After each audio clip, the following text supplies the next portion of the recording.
అందరికీ praise lord. ఫిబ్రవరి 27 ఈరోజు దేవుని వాగ్దానము.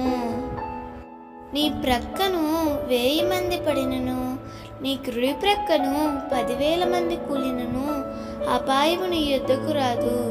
కీర్తనలు 91:7. భయముతో నిండిన ఈ లోకంలో అనేక సార్లు భయంకరమైన వార్తలు వింటూ ఉంటాము. అలా వినినప్పుడు నాకు ఆపద వస్తుందేమో అని నీలో నీవు భయపడుతూ ఉంటావు. అలా భయపడుట వలన నీలో ఉన్న విశ్వాసము తగ్గిపోతుంది. దేవుని వాక్యం ఇలా సెలవిస్తుంది, ఇశ్రాయేలును కాపాడువాడు కొనుకడు, నిద్రపోడు. ప్రభువే తన ప్రజలను కాపాడుటకు పగలు మేఘస్తంభముగా, రాత్రి అగ్నిస్తంభముగా ఉండి తన ప్రజలను కాపాడుతూ వచ్చాడు.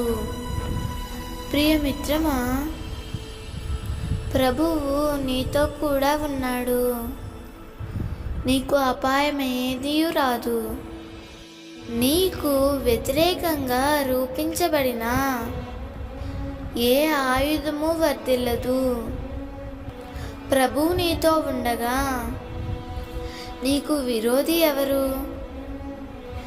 ఆయనే నీ పక్షముగా నిలిచి నిన్ను సంరక్షిస్తాడు. ధైర్యంగా ఉండు.